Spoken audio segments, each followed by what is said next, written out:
Now question 6.8.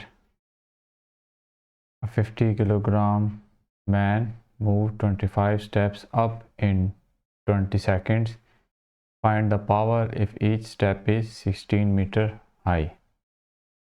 एक बंदा है जिसका मैस 50 किलोग्राम है, वो 25 सीढ़ियाँ 20 सेकंड्स में ऊपर चढ़ता है और हर सीढ़ी की जो हाइट है वो 16 सेंटीमीटर है। आपने बताना है कि उसकी पावर कितनी जो है वो लगी है। सबसे पहले क्वेश्चन का डाटा निकाला। जो मैस है वो है जी 50 kg। टाइम वो ले रहा है 20 सेकंड्स। अच्छा, अब जो स्टेप्स हैं, हाइट, एक स्टेप की जो हाइट है वो है 16 सेंटीमीटर।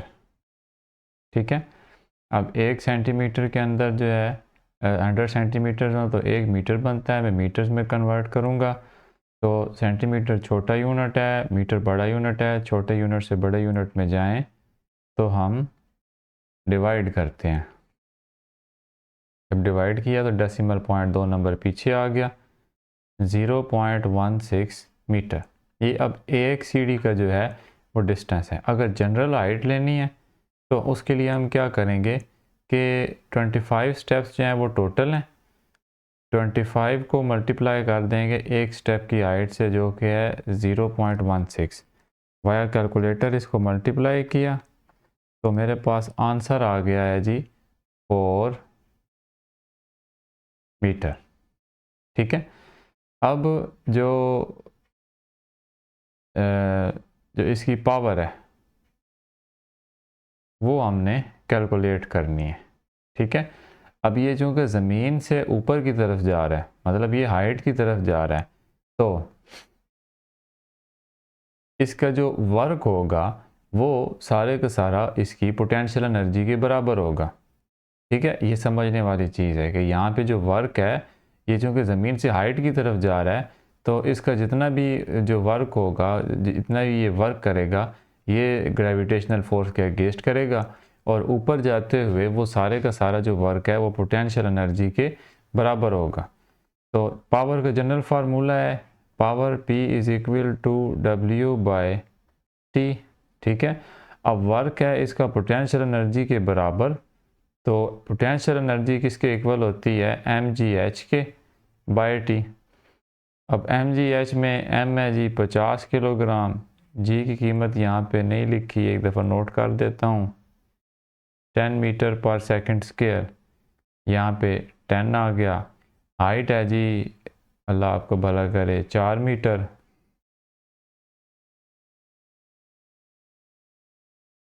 ठीक है, तो इसको हम डिवाइड करते हैं, जो टाइम है हमारे पास वो है 20 सेकेंड। ठीक है, 10 2s are 20, 2 2s are 4, 1 5 10, 2 5s are 10। ठीक है, तो यहाँ पे मेरे पास जो आंसर बनता है 25 4s are होता है 100 और पावर का यूनिट है watt. This is our answer. Now question 6.9। Calculate the power of pump which can lift 200 kilograms of water through a height of 6 meter in 10 seconds। ये भी क्वेश्चन सेम 6.8 की तरह है। एक पंप है, 200 किलोग्राम जो है पानी का जो मैस है उसको वो लिफ्ट करता है 6 मीटर की हाइट पे 10 सेकंड्स के अंदर। क्वेश्चन का डाटा लिखा, मैस है जी 200 किलोग्राम। ठीक है, जो उसकी हाइट है h वो उसने दे दी है यहाँ पे 6 मीटर। टाइम लगता है 10 सेकंड्स। जी की कीमत होगी 10 मीटर पर सेकंड स्क्वायर। पावर जो है वो आपने कैलकुलेट करनी है। पावर होती है W/T, वर्क बाय टाइम। अब वर्क जो है अभी चूँकि ज़मीन से उसको हाइट पे भेज रहा है तो उसकी पोटेंशियल एनर्जी के बराबर वर्क करेगा, और पोटेंशियल एनर्जी जो है वो इज़ इक्वल टू होती है mgh/t। ठीक है, अब मैथ है जी यहाँ पे इसका 200, जो जी की कीमत है वो है 10, और h है यहाँ पे 6। ठीक है, टाइम भी जो है वो आ गई हमारे पास 10, 10 10 के साथ कैंसिल, 6 2s are 12, 2 0 7 वैसे ही आ गई, 1200, और पावर का यूनिट है watt. This is our answer. Now question 6.10,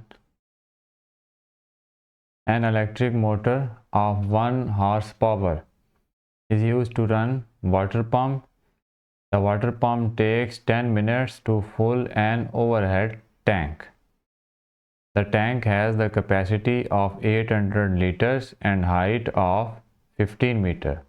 Find the actual work done by electric motor to fill the tank. Also find the efficiency of the system.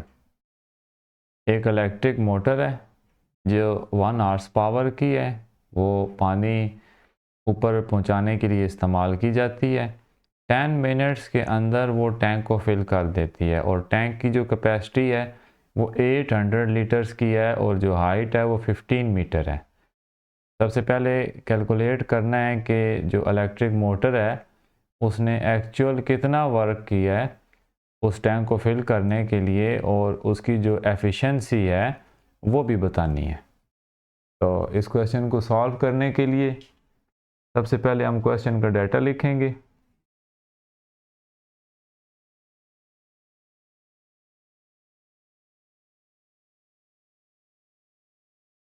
Math है पानी का जी 800, almost 1 litre 1 kilogram के equally होता है। ठीक है, जो power है वो है 1 हॉर्स पावर, और 1 हॉर्स पावर जो है ये इज इक्वल टू होती है 746 वाट के। ठीक है, टाइम वो लेती है 10 मिनट्स, 1 मिनट में होते हैं 60 सेकंड। ये आ गया 6 इंटू 10 600 सेकेंड्स। ठीक है, और जो हाइट है वो है according to the question the height is 15 metre. Work जो है इस सारे को पॉइंट आउट में हमने मालूम करना है, और जी की कीमत होती है 10 मीटर पर सेकंड स्क्वायर। सबसे पहले हम वर्क का फार्मूला अप्लाई करेंगे। पावर का फार्मूला अप्लाई करते हैं वर्क मालूम करने के लिए। पावर होती है वर्क बाय टाइम, तो W अगर इस साइड पे रखें T उधर जाके डिवाइड हो जाएगा, P multiplied by T। Power है उसकी 1 हॉर्स पावर यानी 746 वाट। 746 को मल्टीप्लाई करेंगे हम, जो टाइम है हमारे पास 600 उसके साथ। ठीक है, तो अकॉर्डिंग टू द क्वेश्चन हमारे पास वर्क होगा, इसको मैं वाया कैलकुलेटर मल्टीप्लाई करता हूँ, 447600 447600 जूल। ठीक है, ये हमने जो वर्क है वो कैलकुलेट कर लिया। अब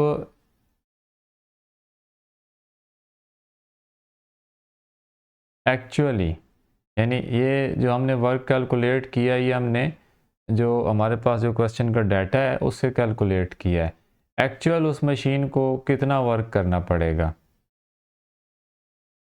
वो उसको वर्क करना पड़ेगा, उसकी जो पोटेंशियल एनर्जी होगी उस टैंक की जिस हाइट पे वो टैंक है उसकी पोटेंशियल एनर्जी के बराबर वहाँ तक पहुँचाने के लिए उसको वर्क करना पड़ेगा। यानी वो वर्क किसके इक्वल होगा, वो होगा पोटेंशियल एनर्जी के इक्वल, जो एक्चुअल इसका वर्क है। ठीक है, तो पोटेंशियल एनर्जी किसके इक्वल होती है? वो होती है mgh के। ठीक है, तो ये वर्क किसके इक्वल आएगा जी?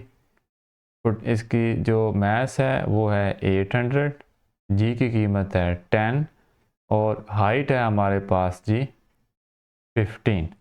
अब 800 को मल्टीप्लाई किया 10 से और उसको मल्टीप्लाई किया 15 से, जो हमारे पास आंसर है 1,20,000।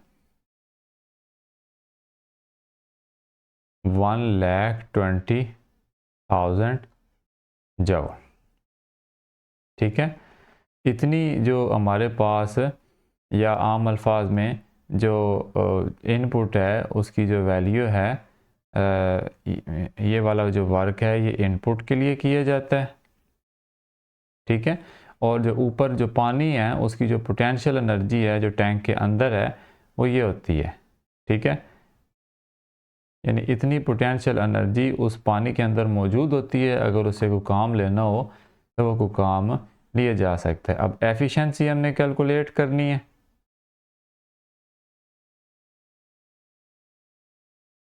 वो किसके इक्वल होती है जी? Output over input multiplied by 100।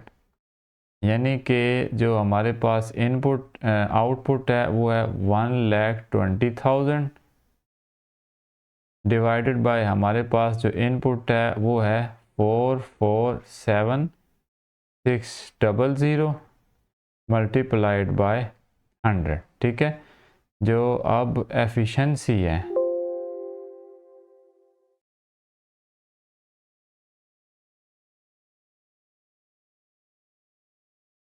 वो किसके इक्वल होगी?